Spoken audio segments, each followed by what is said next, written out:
Hey everybody, I don't know about you, but as you've watched out over the world, the war in Russia and Ukraine is not just isolated to Eastern Europe. It's spread all over the world, and you can see it in market instabilities. You can see it here. People who do not think that that war is affecting you, all you got to do is look at gas prices. You look at your food prices. You see the global change that has happened.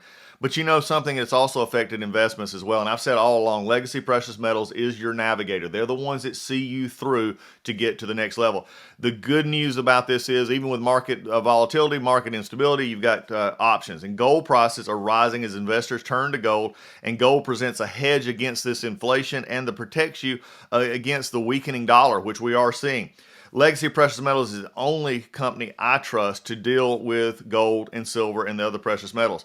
You need this investment. You need this as part of your portfolio to keep you buffered from what we're seeing in the world, war and volatility in the market. This is where you need to be. Call Legacy Precious Metals today. Be proactive about this. Get on board with it. Call them at 866-528-1903, 866-528-1903, or you can download their free investor's guide at legacypminvestments.com. legacypminvestments.com, your navigator in a volatile world of investments. Do you want to listen to a podcast? By who? Georgia GOP Congressman Doug Collins. How is it? The greatest thing I have ever heard in my whole life. I could not believe my ears. In this house, wherever the rules are disregarded, chaos and mob rule.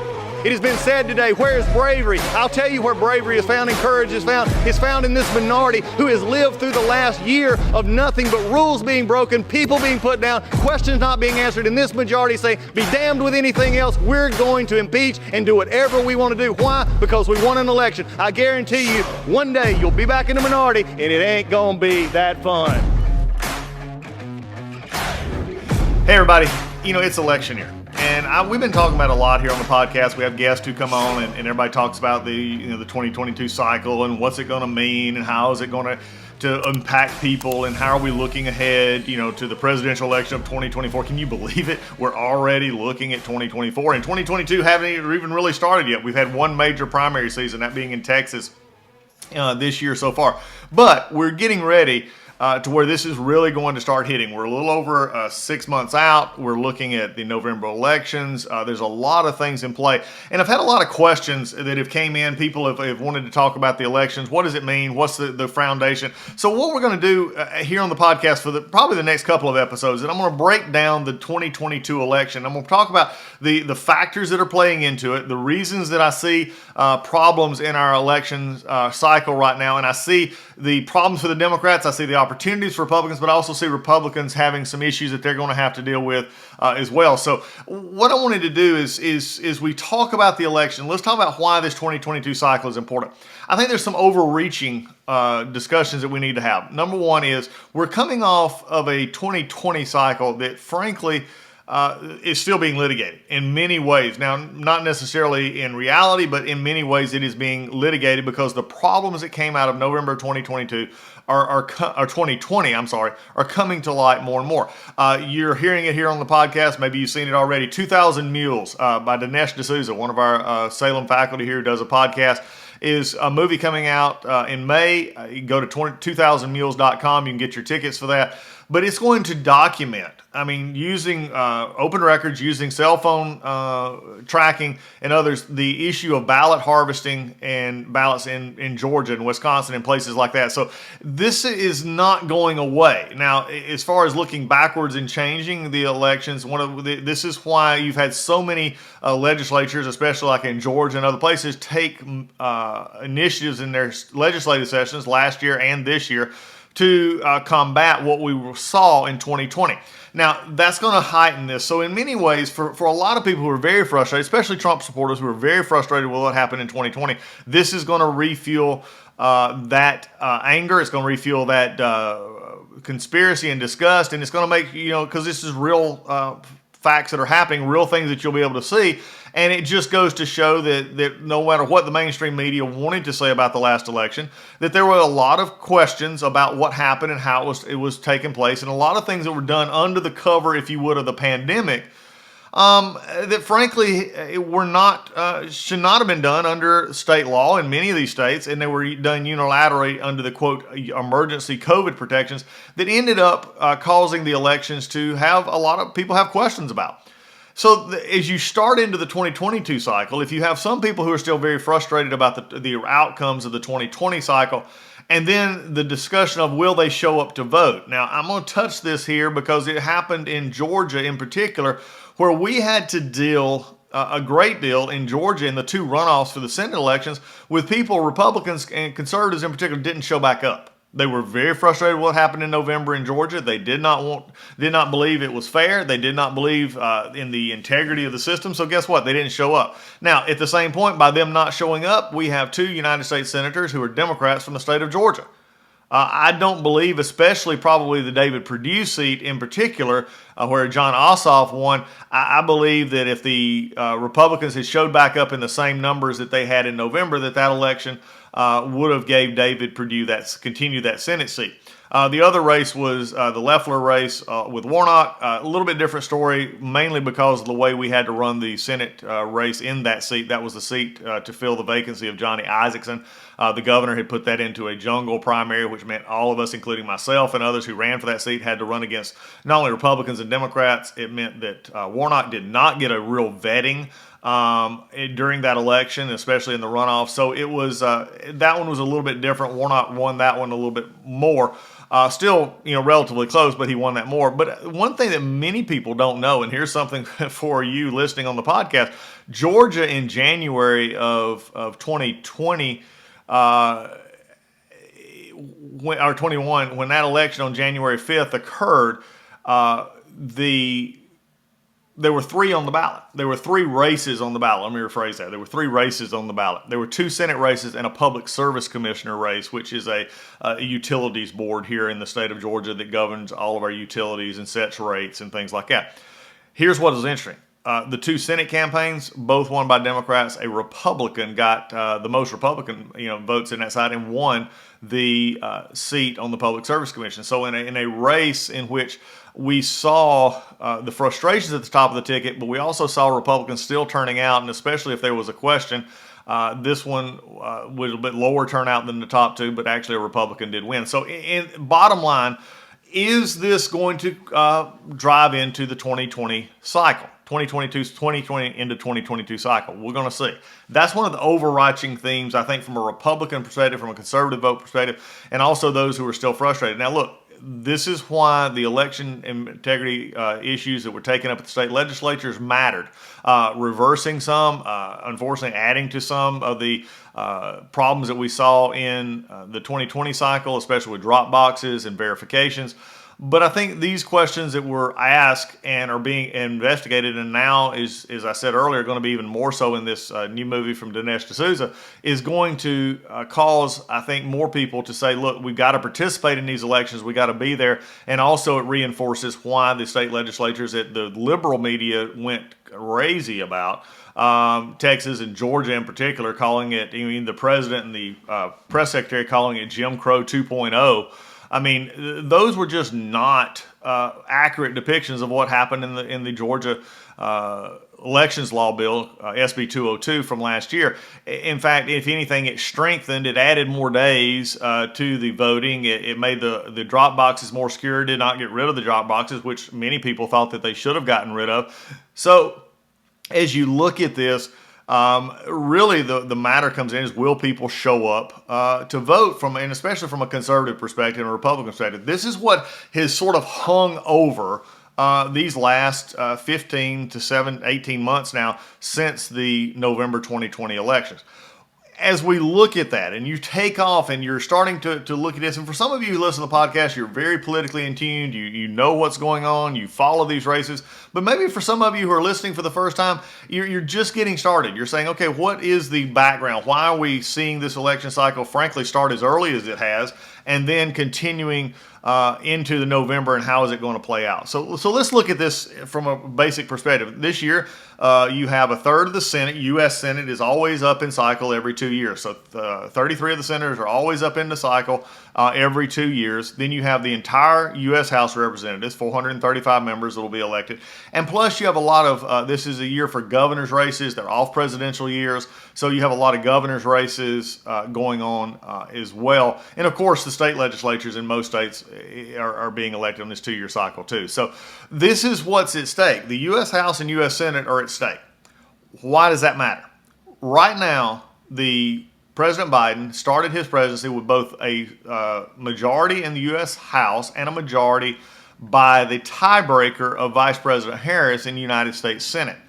That is why you have seen the ability, and without when they have been able to stick together in the Senate, be able to pass certain pieces of legislation, such as the infrastructure bill, such as the COVID legislation, the stimulus legislation from last year, which looking back on it now, even the liberal economists said was going to be a catalyst to inflation, and they turned out to be exactly right. That wealth multi-trillion-dollar bill fueled the inflation that was already building as the economy was beginning to build back up. So this is what happens when you have these majorities. So right now, the Democrats control, for the most part, all three of the main legs of the legislative triad, that being the presidency, who signs or vetoes the legislation, the House and the Senate, which compile the legislation and send it to the president's desk.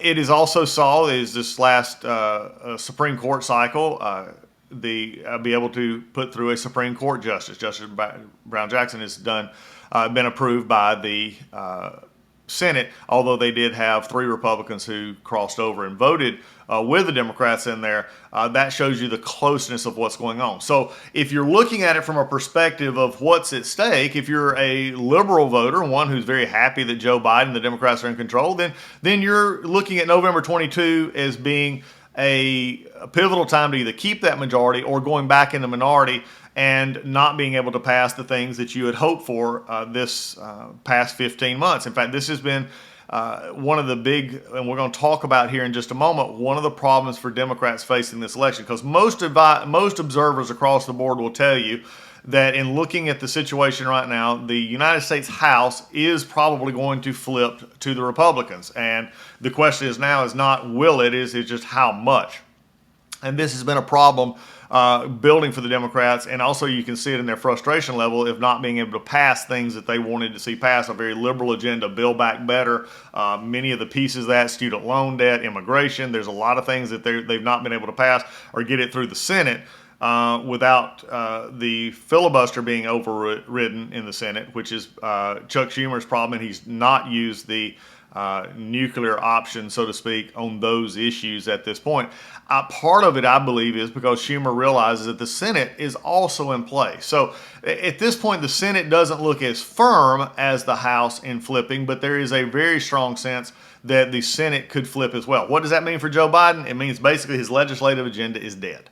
It means that things that he wants to get accomplished, things that he has been working on, that we've seen, if he could not get Build Back Better passed when he had both the House and the Senate, there's no way that it'll get passed under a Republican-led House or in a Republican-led Senate. So you're going to have to, for anything that he gets done, is going to have to be negotiated or brokered with the Republicans to get it done. That means your spending bills are going to be more interesting. That means as was just pointed out, the Supreme Court nominations, if there are any, are going to be very difficult to get through the Senate with the majority being Republicans if that flips. So is a lot of things at stake here. And if you're a Democrat, I think if you're honest about looking at the field, you're in trouble. You're looking at what can we get accomplished now. That's why you're hearing a lot of Democrats who are on the Hill talking about, well, let's do a slimmed down version of Build Back Better. Let's just do something, because they honestly see November coming and them losing their majorities in which they can no longer pass any of the things that they had promised to their voters when they came in 2020. For the House, it was 2018 when they took control of the House, and Speaker Pelosi, again, is going to be, looks like, a 4-year speaker. Whether she stays on in the House or not, is yet to be determined. But this is why Speaker Pelosi stuck around. She wanted to get some things accomplished right now. Some of that has been accomplished, but not a lot. But if you look at what is going on in this election cycle, come past the fall and especially past November, that's just not going to be a setup anymore. So let's talk about why this is an issue, why the Democrats are looking at such a problematic mid-election cycle here. Number one, it is always the election cycle, first midterm election cycle in a new presidency that is always the worst. There's only been a couple of times in recent history in which that is the majority, the president's party does not lose seats in the Congress. The last time that a majority president who was of one party and they kept seats in the election cycle was George W. Bush, and that was at the beginning of the Iraq-Afghanistan war. So this was a little bit of an anomaly at that point. So we're looking at this point of historically. You lose, upwards of 20 to 30 seats in the House. You lose some Senate seats. That's dependent upon who's in cycle in that 3-year cycle. That 30% of the 33% of the Senate that's up for grabs. But this is typically not a good cycle for the incumbent president's party.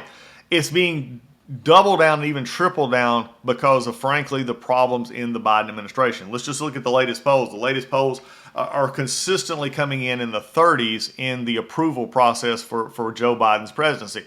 36, 37, 38, occasionally you see one at almost 40 approving of what Joe Biden is doing as president. The negatives, the disapproval ratings are well over 50%. People are just not happy overall, Democrats and Republicans for different reasons, with the Joe Biden presidency. It's just become more and more of a problem as we have, looked at for their perspective, in which for those of us on the conservative side, we can say, well, we told you so. This is what he's going to run on. But he has run even further to the left and has lost more popularity and is losing the ability to bring others into the fold. You're seeing the issues that we're going to talk about here in a minute are dividing the traditional Democratic base. You're not seeing you're seeing more and more African Americans who are not going to be voting Democratic. You see a lot more Hispanic voters who are not going to be voting for the Democratic candidates. You see Asian voters not wanting to vote for the candidate.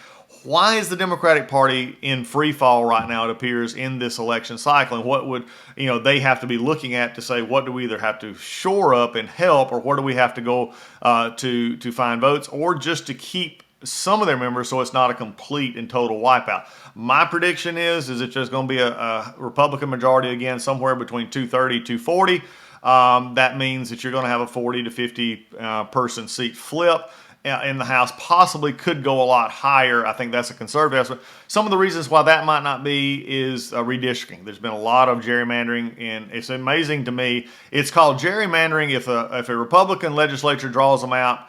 In a red state, it's called gerrymandering if it adds a seat or for Republicans or takes away from a Democrat. But in New York and California, where just blatant gerrymandering going on for the Democrats, it's not called that. It's just called drawing the maps fairly.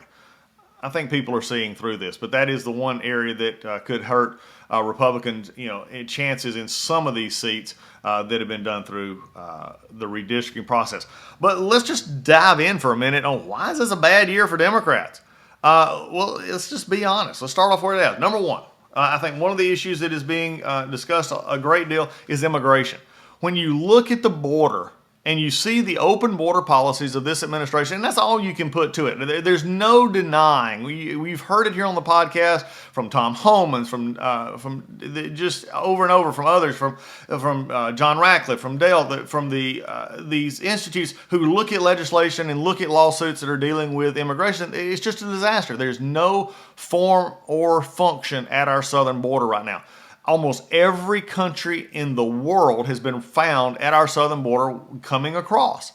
And I think this is, when you look at the millions that have come in just the first year of the Joe Biden administration, you look at now the one of the more head scratchers from a political aspect from Joe Biden's administration, where they're now relaxing the Title 42 standard on health and keeping people out because of the COVID concerns. At the same time, the administration was allowing the mask mandate on airplanes to be extended. At the same time, they were still using caution in everything they were saying about COVID. They're releasing the Title 42 restrictions on the border and allowing anyone to come across again. And this was something that worked in keeping people out, especially during COVID. And if you still believe that it's problematic, if Philadelphia is still requiring an indoor city mask mandate, then why would we be letting people in who are not being screened? They're not being vaccinated. They're not being this is amazing. We're forcing federal employees, we're forcing the military, we're forcing others to be vaccinated, but yet we're not forcing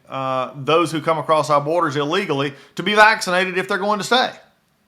This is the problem that the Democrats are having. They just don't seem to want to acknowledge that the border is a problem, even when the mainstream media is complicit here. Do you ever see a story anymore about the mainstream media talking about immigration on our southern border? You get Fox News, you get Newsmax, you get others, but as far as MSNBC, NBC, CBS, ABC, Washington Post, Washington Times, even New York Times, Los Angeles Times, none of them are reporting this on any regularity with the force that you would have seen that they were reporting on any issue that dealt with immigration under Donald Trump.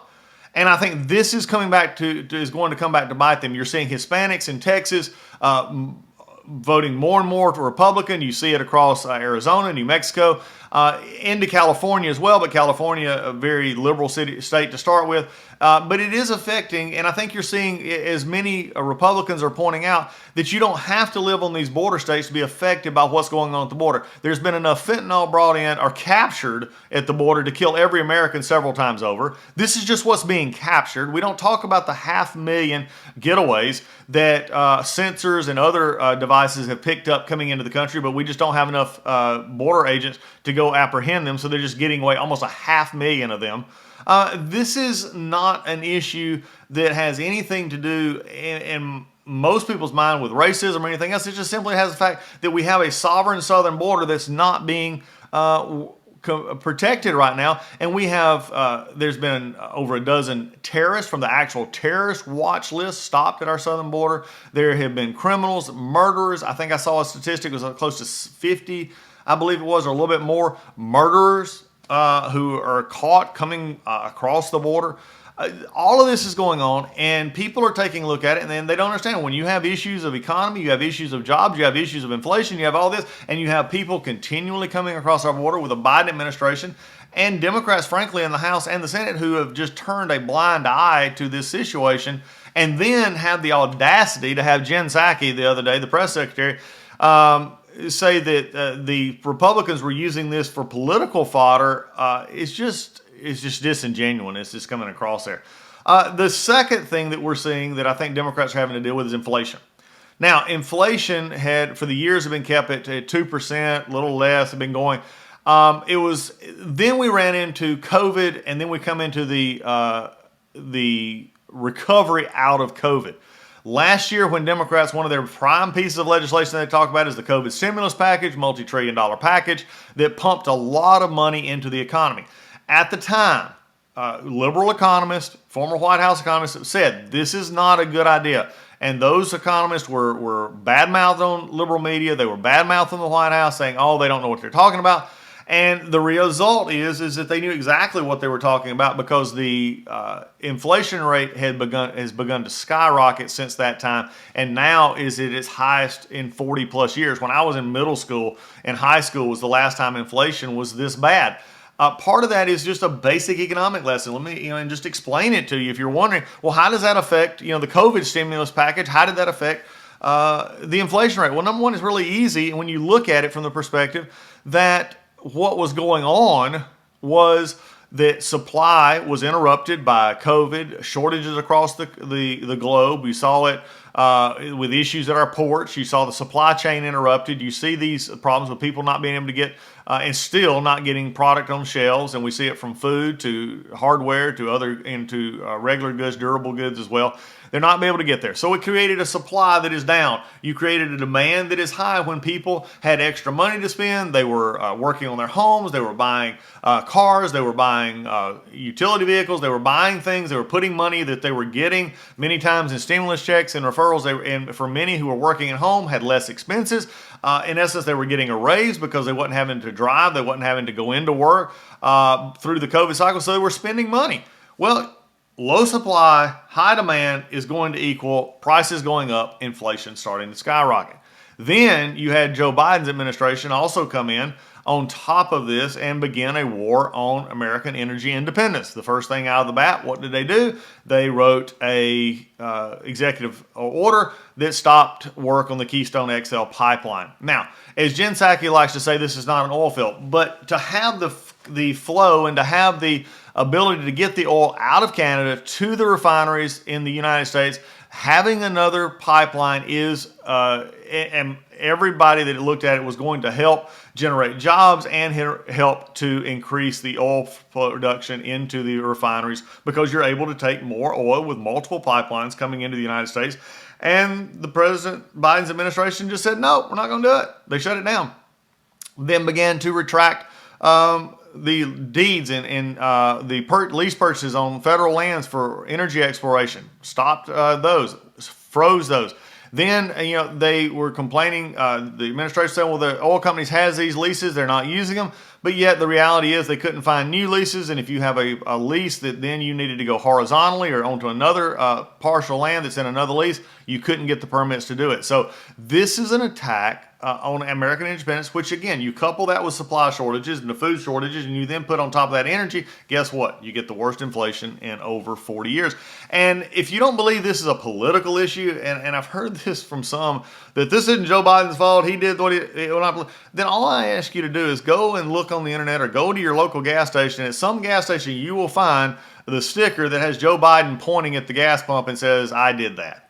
I mean, this is a political issue that the Democrats are having to face here in this cycle. Ukraine, they want to blame Putin for the gas prices.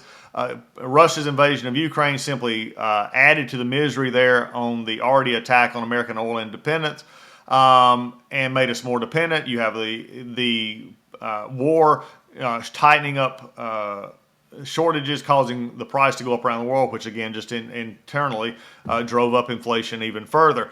It also put us in an interesting position with the inflation going up, with the oil shortage coming, with the Russian oil coming off of the market for the most part. It put, instead of the Biden administration turning to American sources for work here, they turned and to go beg from OPEC and Venezuela and other places. It made us a beggar nation again when it come into energy independence. And if you remember just our podcast that's just from the other day from Gerald Ford had to deal with this in his last speech, and he talked about how we should never be dependent on outside sources for our energy needs. Biden administration should go back and actually listen to that address. And then you also get into another area that I think is going to be very important here, and I think it's contributed to Joe Biden's falling poll numbers, and that is the absolute debacle of Afghanistan and the removal from Afghanistan. Now, there's a lot of people who thought, including myself, that it was time to start drawing down to negligible amounts the war in Afghanistan and turning that back over to the country, letting the Afghanistan people be the predominant determiner of how their world will exist. And when you look at it, there was ways Donald Trump began this process. He began pulling out, but he also made it very clear that there were going to be conditions on this. And if there wasn't conditions met, if the Taliban didn't meet conditions, if the Afghanistan government didn't meet conditions, then this was off. Joe Biden's unilateral withdrawal, deciding to do it last spring and then say by the September 11th, which is again another political date, not a military date, which supposedly you had some military leaders saying this shouldn't happen. They were counseling him on the fact that it wouldn't take very long for the Taliban to be back in control. Intelligence was telling that, but many of the advisors were saying, oh, it's going to be okay. And they continue that lie up until we're flying jets out of there under very stressful conditions, giving Taliban control of the security around the airport, and it led to 13 American lives being lost. It also it meant that we left a lot of people who we had promised to get out of Afghanistan. We left them there. In fact, some actually who did get on the planes were not vetted. They were not the right people. They did not go through the proper process. But yet, when you do it poorly, this is what happens. And the Biden administration just botched Afghanistan.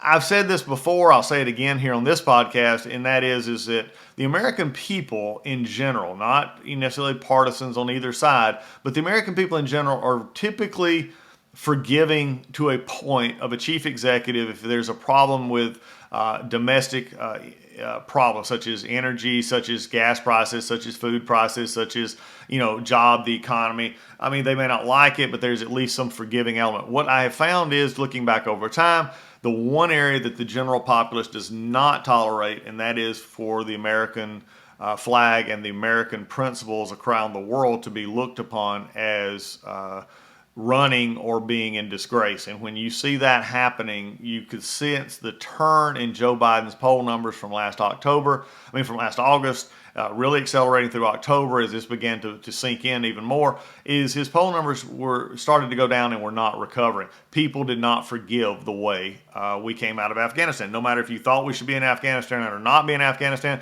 there's a presumptive number that we could have, of soldiers we could have left there without actual engagement. But the way we did it left a stain on America's standing in the world. And I think people, especially here in the United States, were not forgiving in that regard.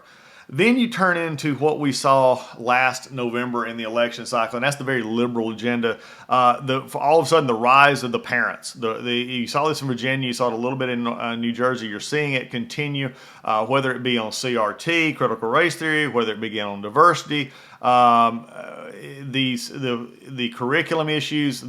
When you have parents going to school board meetings, and many of these liberal school board members were saying, look, parents are not part of this. Parents shouldn't have a say in the curriculum. Terry McAuliffe, sort of following that same line, lost the governorship to Glenn Youngkin. Why? Because Glenn Youngkin saw the power of what that movement was. So you have the Democrats on the wrong side of what is this liberal turn and liberal agenda, whether it be diversity push, whether it be the vaccinations, whether it be the opening up of the schools and opening up of our cities. People are tired. And this idea of equity, meaning everybody gets the same, is just not an American principle that most people adapt to. So as we look at this, and you saw that most emphatically in the transportation bill, when you had Transportation Secretary Pete Buttigieg standing there at a press conference basically saying, we've vetted these projects for their social justice worth. Most people do not inherently take transportation, road, and bridges into that movement. Now, if there is a way that you're destroying neighborhoods of minorities and you're infringing upon their rights, and you could do it in a different way, then yes, that should be something we look at. But when you're grading projects based on this idea of social justice and equity, you're going to have problems, and people just do not understand it, and they lose it. This liberal agenda has really, probably more than anything, put the Biden administration in a bind, because you have what is left of the moderate Democrats fighting with the liberal Democrats who are saying we're not going far enough. They're saying, look, you continue to do this, we're not going to be in the majority. And that's exactly what it looks like is going to be happening, that come November 2022, the Democrats are going to lose by a large majority the House of Representatives. They have put into play the United States Senate. And then taking the historical context of the first election after a president is elected, the midterm, being a time in which the party in the White House typically loses a seat on Capitol Hill, you're setting up for what could be a rather ugly primary season and ugly November for the Democrats. Now, let me just touch on real quickly the Republican issues. And now, again, the House looks pretty much a given. You got the Senate, where there's going to be a fight, and this is where some of the issues, and that is divisive primaries. Can the Republicans who are going after some of these Democrat seats or open seats such as North Carolina, can they come back together around candidates that they may not have supported, that in a divisive primary, lower turnout, can they come back out? This is going to be true in with McCormick and Oz, Dr. Oz up in Pennsylvania. It's going to be true in North Carolina. It's going to be true to some extent here in Georgia, where I'm from, with the Walker-Warnock campaign, which is going to play also into the governor's race down here as we go forward. So again, a divisive primary. Can Republicans come back? And also from that perspective is, can the Republicans come back together and overcome what they view, many in the Republican Party view, as a stolen election for Donald Trump? Can they come back out trusting the reforms that were done in places like Georgia, Texas, and other places to fix discrepancies found in elections so that they'll come back and actually vote? Those are their factors. Also, you have an enormously popular former president in the Republican circles. Donald Trump is enormously popular with many of the voters.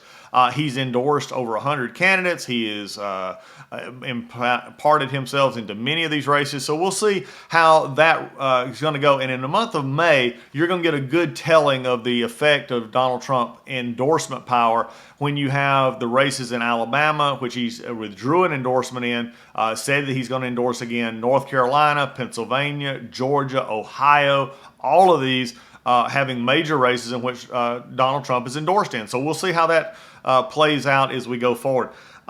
There's one that I want to put on the radar, so to speak, before we finish part one here, and that is the abortion debate.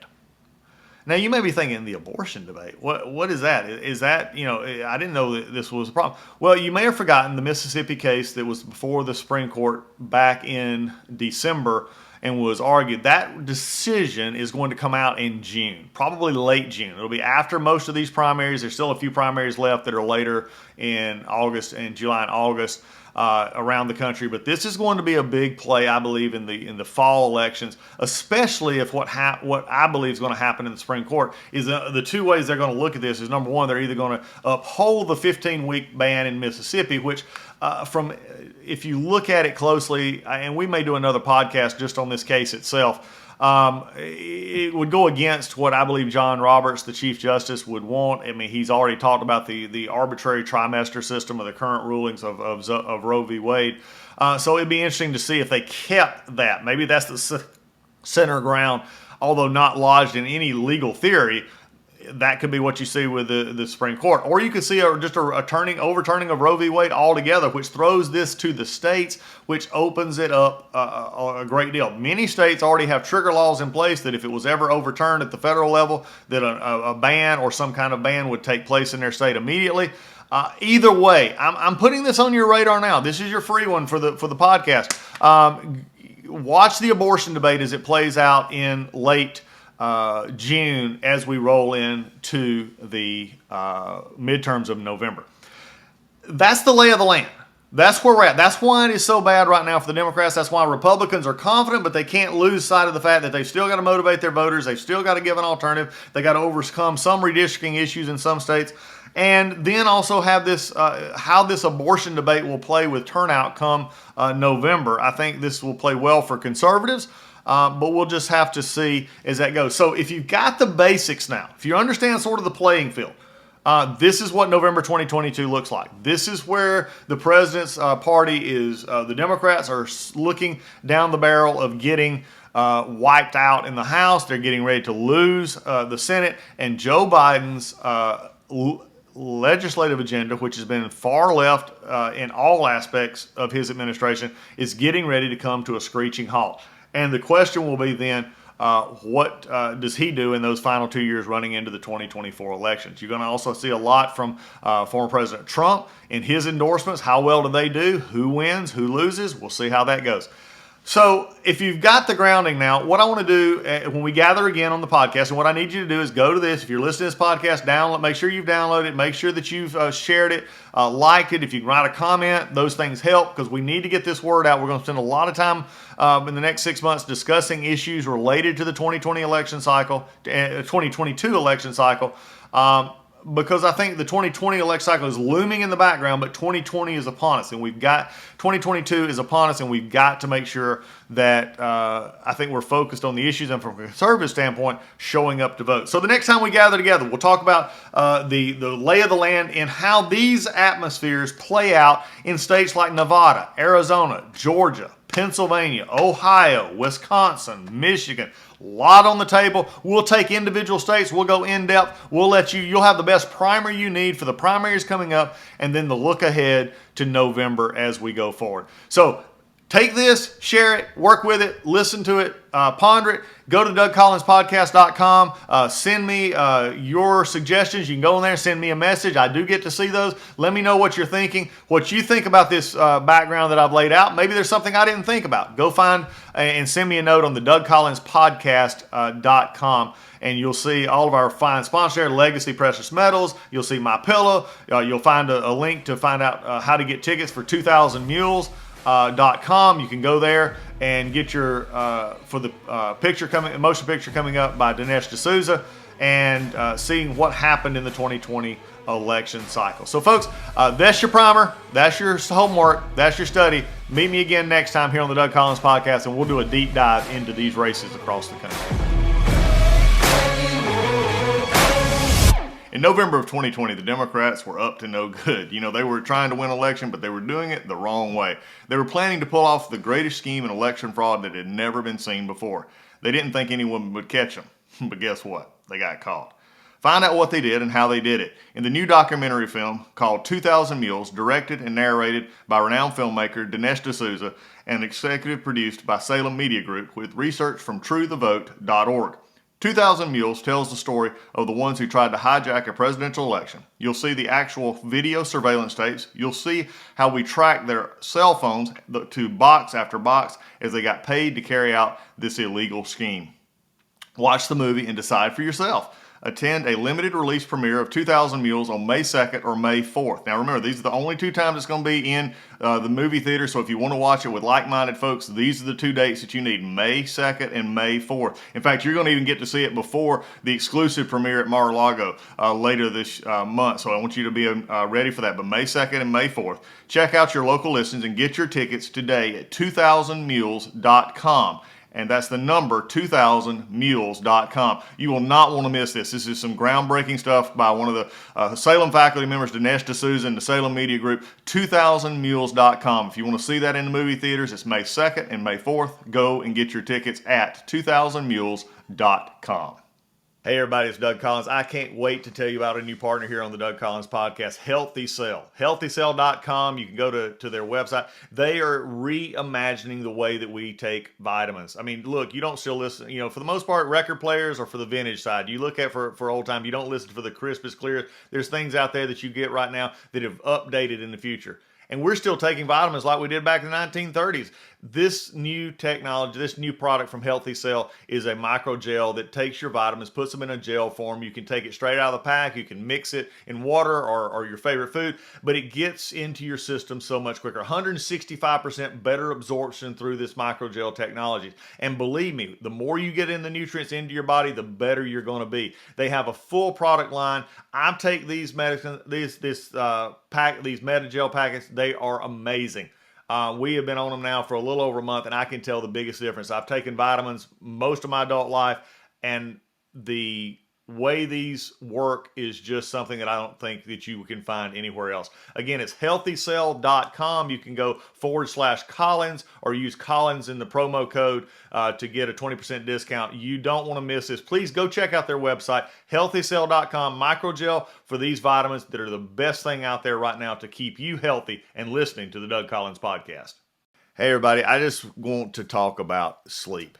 You know why I want to talk about sleep? It's because I just got out from underneath my MyPillow bed sheets and my pillow that I keep under my head every night, because I like to sleep on my side. I like to sleep on my back. I like to sleep, you know, I move at night, and MyPillow is just the best thing that goes under my head. It keeps me getting restful sleep. The sheets are amazing. It's just what you need. Everybody understands you need 7 hours of sleep. Why not sleep in some of the best products out there? And Mike and the folks at MyPillow are great folks to do this with. And you can go to mypillow.com, or you can call them at 800-564-8475. Use code word Collins, Collins. You won't want to miss this. If you have not got these Giza bed sheets. You need them. They're amazing. They're soft. They don't wear out. You need those to get that sleep against your body at night and provide that cooling, just soothing nature that lets you get the most sleep.